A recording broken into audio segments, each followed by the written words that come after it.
Was Mark Meadows intentionally and actively trying to overthrow the government? Or was Mark Meadows just a coward that was in the middle of Donald Trump and other people's efforts to overthrow the government, and he never had the balls to say no to anybody? The answer is yes to both. I mean,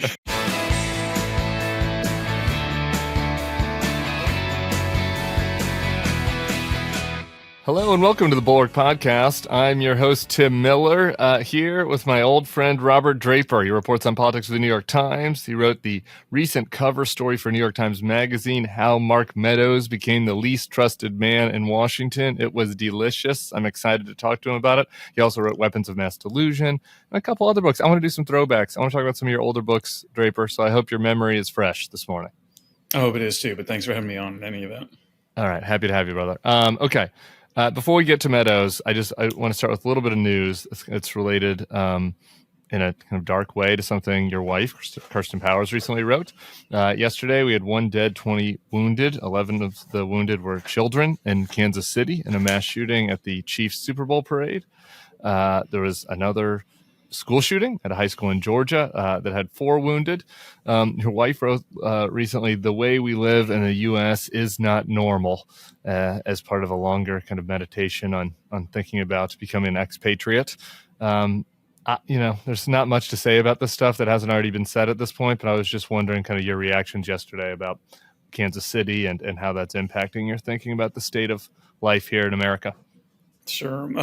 Tim, a couple of things that came to mind after I heard about this horrible shooting at Union Station in Kansas City was first that the sad reality is that every American absolutely knows that there will be zero legislative change as a result of this. That if there wasn't any substantive change after Sandy Hook or after Uvalde, there isn't going to be one about this that leaves a mere 1 person dead, a mere 21 people wounded.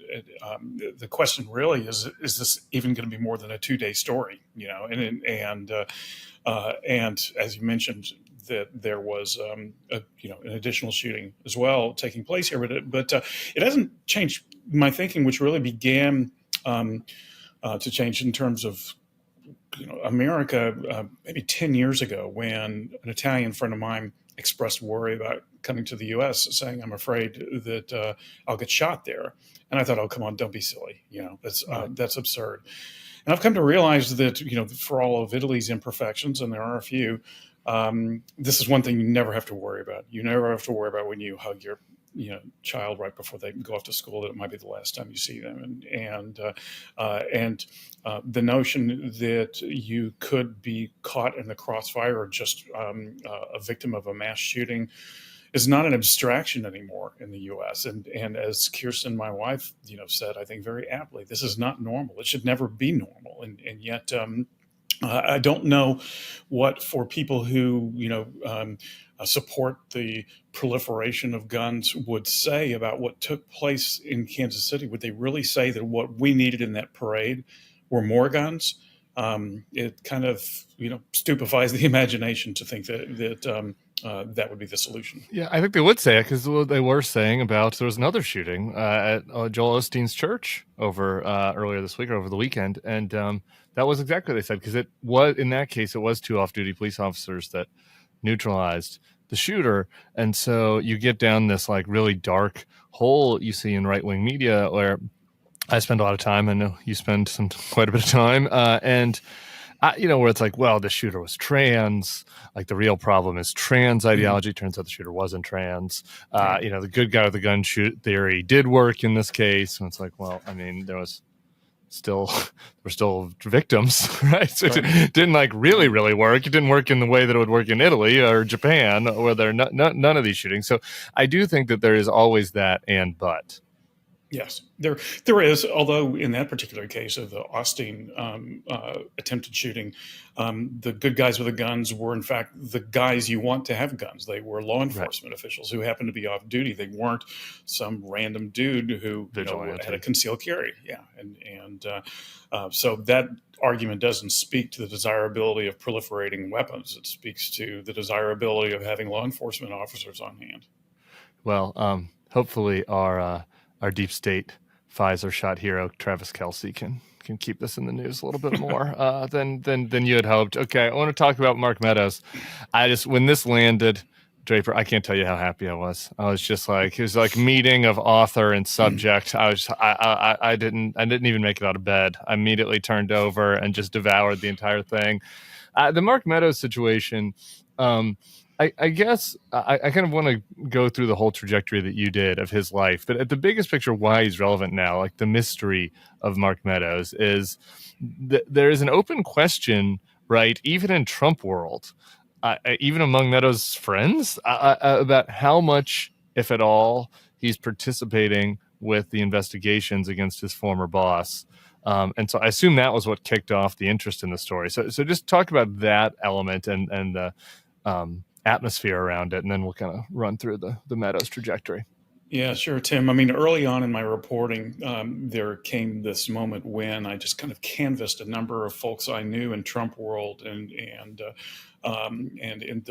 the greater magosphere, and would ask them questions. And I'm talking about really prominent people, not just activists. And I would ask them what they thought about Meadows and his degree of cooperation, and they would fall into this kind of somber silence and say, that's the $1 million question. We just don't know.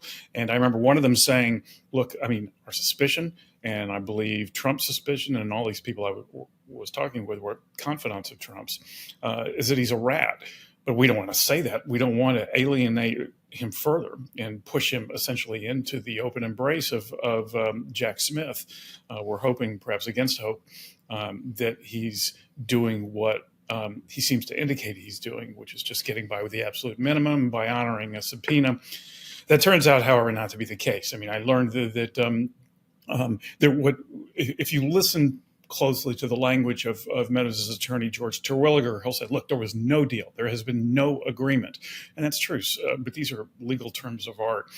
There was an immunity order that he was granted after apparently a conversation between Terwilliger, a former federal prosecutor himself, and members of Smith's prosecutorial team. And this order acknowledged that if Meadows didn't get an immunity agreement, permission to speak freely without any concern that it would be incriminating against him, then he would just plead the fifth. So this immunity order was given to him.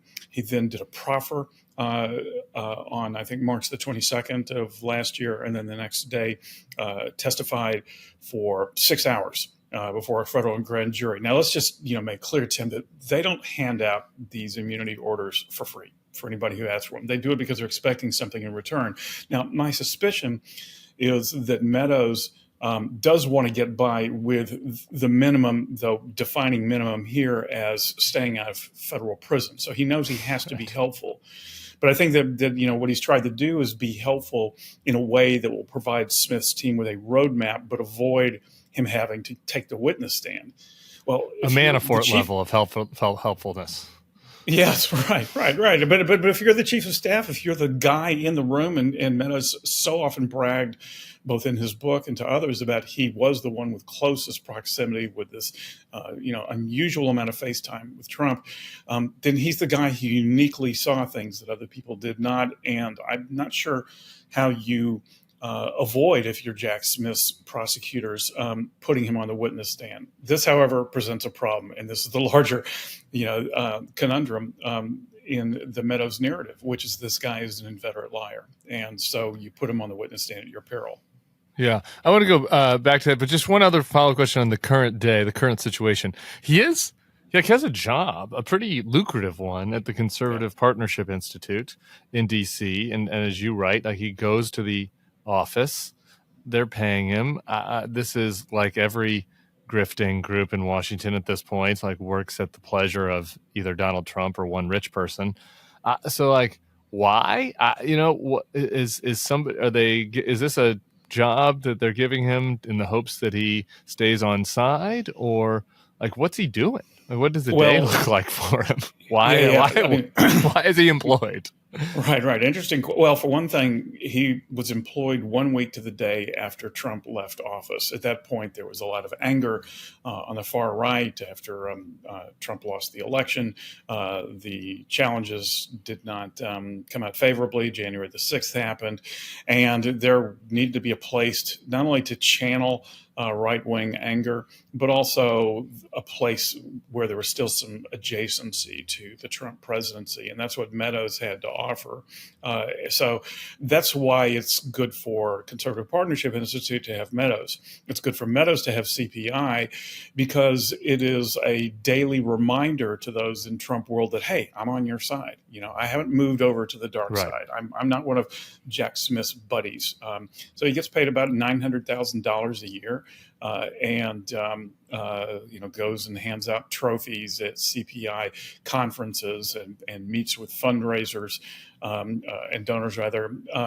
It's a pretty nice sinecure for him, but I think most of all, it is, as I say, this emblem that he can wear that I am still a MAGA guy. Okay, let's go back to his origin story because I knew Mark Meadows of the Tea Party era, Thorne and John Boehner's side. But I really, it's hard to keep track of all 435 of these people and their origin, where they come from, the motley band of our House of Representatives. And I was just fascinated by the kind of talented Mr. Ripley-esque origin of this guy that moves to Western North Carolina and I guess it kind of finds a sugar mama basically like in the community and ends up making money in real estate and doing all this but leaving everybody if I proceeded with the view that if you believe what so many people in the Trump White House told me, which was that Meadows was a guy who couldn't be trusted, who would say one thing to one person, another thing to another, and then heard the same thing about his time as a member of Congress, that he also was this inveterate pleaser, then I had to assume that this pattern wasn't something that he just learned when he was in Washington, but that in fact was the through line of his adult life. So I went all the way back to 1987 when he and his wife, Debbie, rolled into the resort town in Western North Carolina of Highlands, where he had previously been the customer service representative for Tampa Electric Company. He showed up, and he has this kind of quintessential, American success story. Bootstrapped his way from starting a little sandwich shop to then making a lot of money as a realtor, and then finally offering himself up as a public servant. It smelled a little too rosy to be true, and so yeah, he showed up to this town and immediately made connections in this very, very right-wing church that had broken off from the Presbyterian church because it was believed that the Presbytery was too tolerant of gay people, and there he became. Always comes back to the gays, Draper. It does. Always comes back to the gays. I've been trying to tell you that, Tim, but you won't listen. But he met, and at the Community Bible Church, he met this sweet elderly Christian lady who's single named Ginger Glasson, and she really took a liking, was even, I think, smitten by Meadows, and helped set him up with a person who would lease him property for a sandwich store, then gave him a job at this pizzeria that she opened up, then gave him a parcel of land, got into some investment things with him, and ultimately, when he tired of all of that, put him in touch with the local mayor, who had a real estate firm, and helped convince that mayor to hire Meadows, and that set Meadows on his way. She was the first person who I was able to locate who came away feeling like she had gotten a short end of the stick with Meadows, that he had ingratiated himself with her, but she later felt like she had been taken for a ride by him. And exactly why they split off is unclear. She's been dead for a while now, but according to her friends and her relatives, she felt cheated by Meadows. But a certain point. Wasn't he Meadows like in her will or something at one point? No, but he did. What he did instead was that she had property she intended to give to her kids, and he convinced her instead to give one tract of land to himself and to give another tract of land to the pastor of this guy who he wanted to lure to Community Bible Church as the pastor, but who didn't have a place to live. So she felt pretty fleeced by the whole experience, and that. But that marks the beginning of Meadows as this upwardly mobile individual. Yeah. So the other interesting data point from the come up, as we fast forward a little bit, but he gets into politics and he's doing the precinct chair stuff, and then he wins this competitive primary and ends up head to Congress, and then he chooses as his chief of staff an interesting character. Now, for people who don't know the Hill, usually if you're somebody from West North Carolina that's a real estate person and you get to Congress, like the NRCC and the leadership help you find somebody, usually you bring somebody with you, right, that you can trust, can be an advisor, but to run the day-to-day office, usually hire somebody who's, in legislating in Congress at some level, and Mark didn't do that. Yeah. Instead, he hired a fellow named Kenny West, who had been one of his opponents in a field of 8 in the Republican primary when Meadows first ran. Kenny West came in 6th, so he wasn't a worthy competitor or anything like that. And yet, at the end of the campaign, after Meadows had already indicated to 2 different staff aides that he would like either of them to be his chief of staff, he then notified them both that no, he decided to go in a different direction and hired Kenny West, and further retroactively paid West for campaign work that West had not done because he was his political opponent after all. So there was a big mystery as to why you would take on a guy who knew nothing about Washington, who didn't know that much about politics, didn't even know that much about that congressional district, and make him the guy in charge. So that question came to be even more poignant, first as West proved to be pretty incompetent, frankly, at his job. But secondly, then it came to be a serial harasser of the young women who worked in Meadows' office. Those women came to Meadows, complained about it. Meadows at first tried to sweep it under the rug, thought of a way maybe to move him to some other office building, but keep him on the payroll. In other words, it went to extraordinary steps to keep this guy West on. So he wants the chief of staff, who had no business being a chief of staff, who had harassed his young women staffers, to stay as chief of staff, but just not come into the office. And then finally,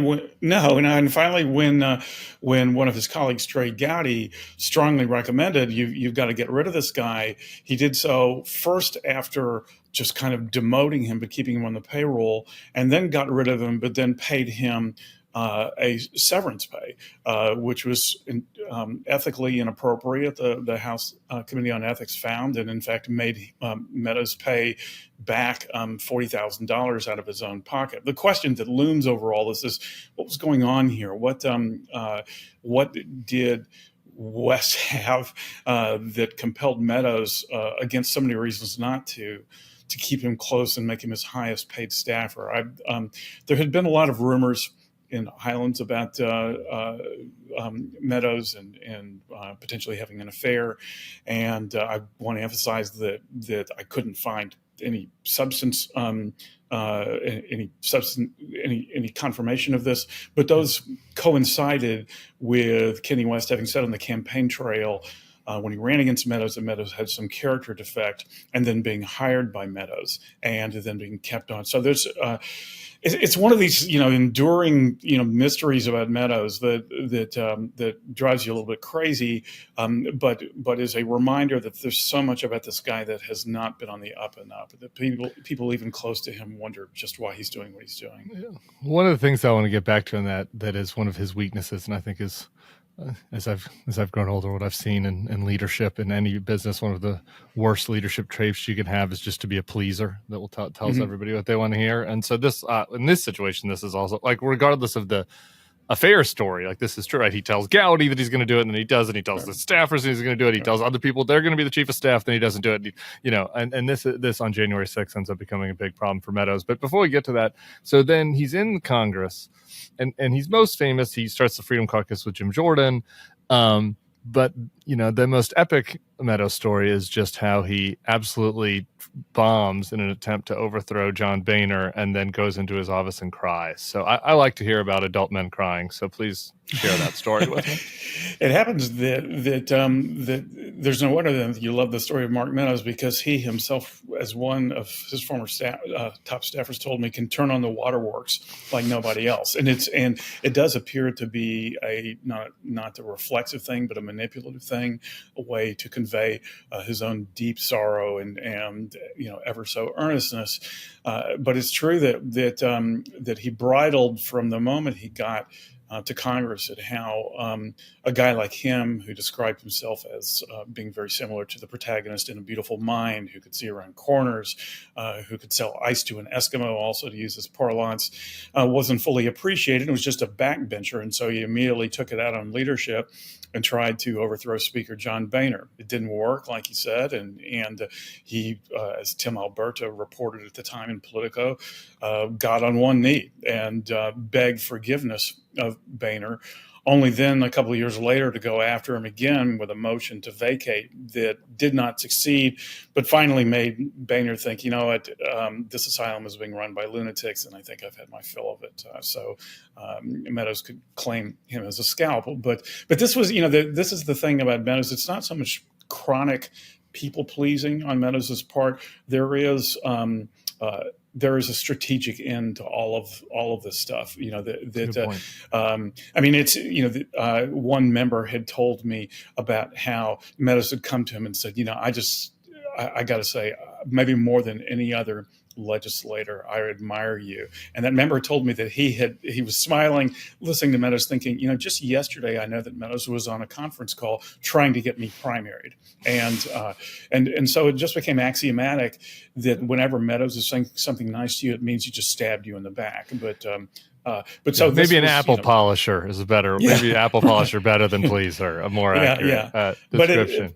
But in a way that what he represents is this kind of Machiavellian advancement that is one of the real touchstones of the Trump era. Is that right, though? Is it Machiavelli or is it Magoo?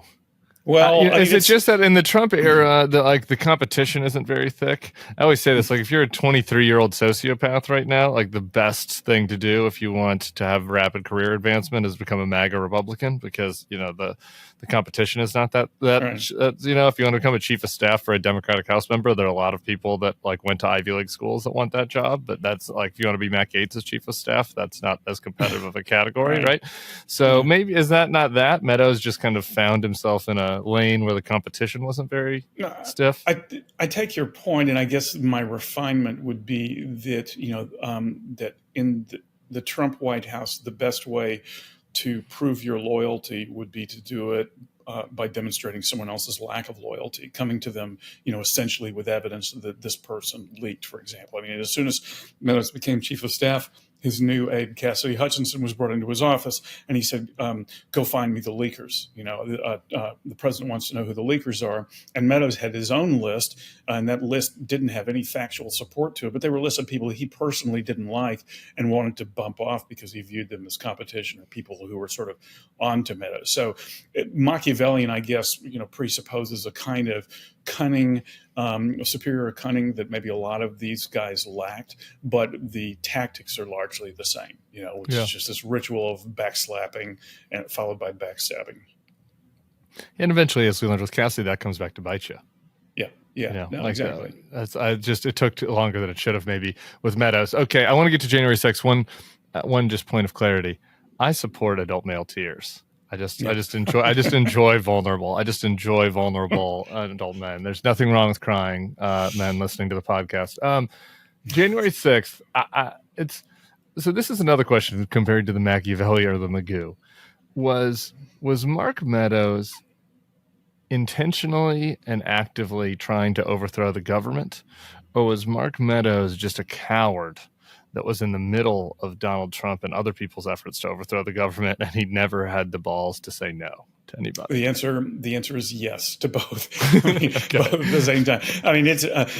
Or it depends on who you ask, because when you look at the 2,300 or so texts that Meadows' attorneys turned over to the January 6th committee, as I did, it's just, it's a whiplash-inducing thing where he says to one person, I'm fighting like crazy. We will not stop. And to another person, no, the president's going to gracefully concede any minute now. And I mean, and for that matter, there were people who were brought before the January 6th committee, like Jason Miller, who were convinced at the time that they sat down to give their testimony that Meadows was on, team normal, as it were, only then to be confronted by these texts that Meadows had sent to various other people, and coming to realize, well, no, maybe he was on the other side, or maybe he wasn't on any side at all, except just doing whatever it takes to get through the day. This desperate succession of acts of self-preservation on his part. So what does seem to be the case, Tim, is that he has told Jack Smith's people, look, I thought we had lost the election. We went through all the legal challenges, and I tried to impress that point on the president. But there are plenty of other people who are completely convinced that Meadows was giving Trump the wrong advice. And these were the team normal people. And they believed that Meadows was bringing into the room individuals who, would talk to Trump about how, some Italian laser or something like that had managed to change election results. I mean, Meadows seemed to be on board with that kind of stuff. Yeah, the one thing that stuck out, I forget if this was in your profile or a different thing I read about Meadows, but it just the absurdity of it, it just always stuck in my brain. There's just so many facts around it. It all starts to become a blur. As somebody who read all the text messages, you can relate. But there was the one where he asked Jeffrey Rosen to examine the debunked claims of fraud in New Mexico. Right? Mm-hmm. Somebody, it was like a random person had emailed him and said that they had evidence that New Mexico actually that there was fraud, and Meadows then goes to the acting attorney general and says, look into this. That's just an interesting data point to me, because says that it's somebody that has just totally lost all ability to rational. There's no way that Mark Meadows really thought that New Mexico was stolen, right? And so what does he do? What is he doing at that point? How I interpret that, Tim, is something that Cassidy Hutchinson's book was really helpful on, because Hutchinson in her book describes how Meadows says to her at certain junctures, I really want this for the president. I really want to show him that I'm doing this for him. So anything he could bring that could at minimum show that Meadows was in the center of the fight. If he succeeded, better still, but at minimum to show that he was still on board was so meaningful to Meadows that he was willing to overlook how absolutely ludicrous some of these scenarios were. Well, that's Meadows' question, and I think I know the answer, but I just have to ask it. As somebody that obviously was very ambitious, and wanted to be seen as an important person, right? Do you think that at any point in the past 3 years he's looked at Cassidy and thought just this deep regret that he is such a weak, childish, cowardly little man, and that she ended up showing actual strength? Because really, there was a lot of this other stuff, the real estate and the motion to vacate, all this was kind of a lot of about nothing, right? But when a real chance came to, it could have been Meadows testifying on January 6th, right? And he could have had 60 Minutes profiles about his courage and how he stood up to Trump, right? Did you talk to anybody that speaks to him that said that has any sense that he has regret about that, or is just that not in his character? Yeah, it's I don't want to sit here and tell you, Tim, that I think that Meadows has no conscience at all, which would make him a sociopath. All I can tell you is that I haven't found any evidence of it, and that there have been moments for him to exhibit it, and he has passed on those moments, and that he is now at this crossroads. I mean, it's with the choice of being helpful to the prosecution of Trump, knowing full well that he would be exiled from the MAGA community once and for all, or to remain loyal, perhaps at the expense of going to jail, though hopefully in Meadows' case, somehow avoiding that fate. And it's clear that he's not he's not doing anything that suggests a following of conscience. But it is kind of remarkable to see. I mean, this is this guy, even as he's fighting like crazy on behalf of Trump, he's preparing for life after Trump and negotiating a book contract, which became finalized on January the 9th. So this is to do his memoirs. And it goes without saying that if Trump had somehow managed to hang on and have a second term, that Meadows wouldn't be publishing his memoirs in the middle of it. So he clearly was preparing for life after Trump, even as he was absolutely convincing Trump that he was with him through thick and thin. All right, I want to get on to just a couple of your other subjects, but I forgot. I said that was the last question, but I have to ask about the quote on Air Force One, where Debbie Meadows looks at Mark and says that this is going to be yours someday. Right. Yeah. That's real? Like his wife, that's real? Yeah. No, and these are again, that goes to the New Mexico thing. These seems like sociopathic, delusional, like delusional narcissists, almost. One of his top staffers told me that when Meadows first ran in 2012 and won, that Meadows exulted to this staffer and a few others, well, boys, we're going to do this a few terms, and then we're going to see where it leads us. And the understanding was clear from everyone in the room that meant higher office and not just governor. And there are others close to Meadows who thought that too. Now, he hardly stands alone, Tim. I mean, you and I, know tons of people, who have these kinds of delusions. But it's usually not within your marriage. Private delusions, on Air Force One, your wife looking at you being like, this is going to be your plane someday. I mean, that's even a category of delusional narcissists and strivers in Washington. That puts them in still a pretty elite, rarefied territory. Well, and also, another subject that we needn't get into, but, a window onto the mind of his wife, Debbie Meadows, who wanted this at least as much as her husband did. People should read the article for more on Debbie Meadows. It's so good. Okay. I just want to cover a couple other topics. You wrote another interesting profile about Kyrsten Sinema I want to get to, but first as I was going through your little bio, Draper, I had to chuckle at this. One of your books, many books I've read, When the Tea Party Came to Town. Do you remember the subtitle to that book? Let's see. Inside the U.S. House of Representatives. Most combative, dysfunctional, and infuriating term in modern history. Right. Yeah. And of course, what we're talking about are people who basically could be Hamilton and Madison, right? Right. That's just this book is written in 2012, and you wrote about the most dysfunctional term in modern history. 2012. Where Eric Cantor was in there, who's like not even a Republican anymore, been thrust out of the party basically. And we have now the contrast to. Let me just pull this up. Jake Sherman at Punch Bowl had this tweet this morning about how about the disaster that is House Republican leadership. And I'm not going to read this all to everybody, but he goes through a 8-point thread. And Jake has been, usually tries to at least reflect the Republican leadership's point of view in his journalism. An 8-point thread of just about how these guys can't do anything. I mean, the impeachment disaster, the McCarthy. And so just talk to us about, you saw that 2012 group, that first Tea Party class up really close. The 2010 to 2012 class, and now you're watching this group as well. Just talk about that trajectory, and what did you ever imagine it could have gotten to where we are? What elements did you see back then? I didn't imagine it, but I also plead guilty to the fact, Tim, that there's a lot that I missed. The Tea Party cloaked its grievances in fiscal and economic concerns, about the deficit and all that, when clearly there were these cultural grievances that if you scratch just a little bit beneath the surface, you would find that were no doubt triggered by the election of America's first Black president. And the book you've just cited has very, very little in there about that. I mean, I missed a lot of that, a complete whiff.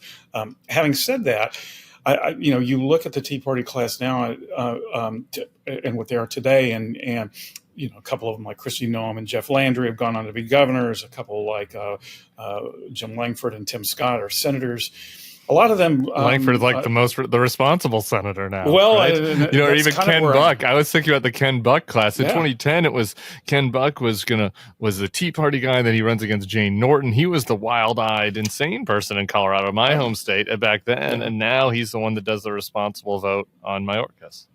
All right. Yeah, no, Graves, out of Georgia, was a Tea Party congressman who left because it was getting a little too nutty for him, and he was replaced by Marjorie Taylor Greene. You see, a lot of those people, I'm talking about members of that Tea Party class, have expressed to me chagrin at what they're seeing now, and that this is an ungovernable body. It's that from that class, Adam Kinzinger, got tossed out.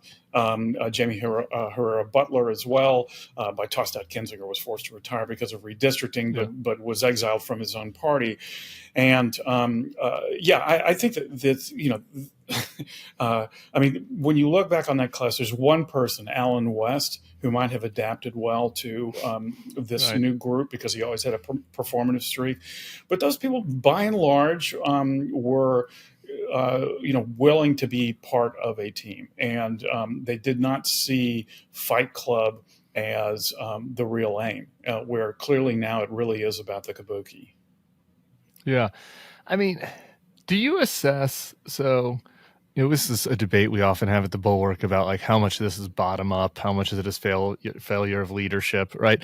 But since you were with all of those guys in that original kind of Tea Party anti-establishment wave, do you assess that like maybe had they acted more responsibly in certain ways, been more responsive to voters' demands, done certain things that they could have staved this off, and had a more responsible kind of populist right wing governing class? Or is it like this was an inevitable just disintegration down to nothingness because of what the base wants and what Republican media demands are?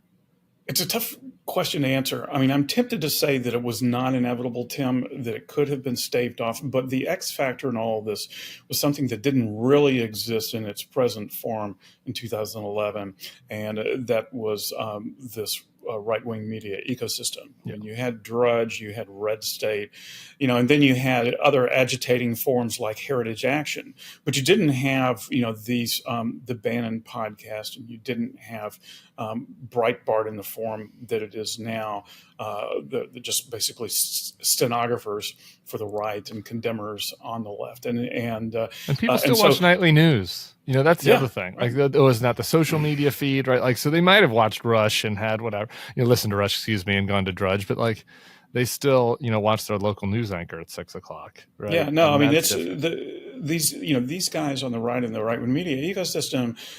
It pays for them to roil up the masses, to constantly be calling for the heads of leadership, having any kind of legislative end makes no sense to them. It's not in their financial model, and so it's really, really difficult for people to come back home. Marjorie Taylor Greene comes back home and says, "I'm supporting Kevin McCarthy for X number of reasons," and Steve Bannon then doesn't have her on her podcast anymore and lambaste her, and this is the message that you learn coming into Congress now, and it's also why so many people are leaving.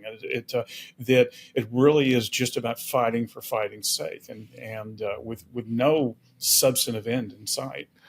Yeah, a telling little anecdote about that with the Marjorie Taylor Greene. Right after that Bannon fight, I was at one of these conferences, and it was when her book came out. And the line for her then at the book there were still people in line for her, but it was markedly smaller than the line for like Benny Johnson and some of the TPUSA characters. Right? Like those media figures are really what is inspiring folks, right. and those are nihilists really at this point. I want to do one more thing on the right and then get to Sinema. Mm-hmm.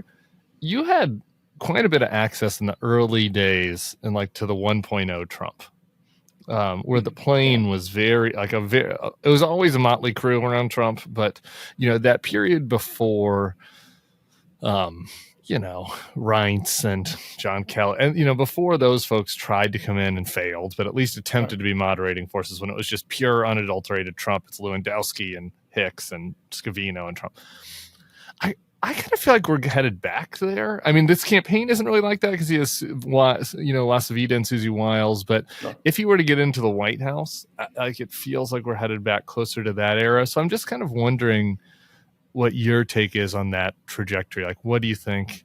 Like a reversion to a more unfiltered Trump actually means in practice, and if there's anything you remember from that era that would be relevant. Oh, yeah, sure. No, I mean, but what I remember is that if you presuppose, that a Dan Scavino comes back and maybe a Corey Lewandowski finds a home there, that Johnny McEntee, who was the head of presidential personnel by the end of it, comes back. What you have to remind yourself, Tim, is that they're not going to be the same person they were then. They actually have experience now. They actually know how to do some of this stuff. By stuff, I don't mean policy.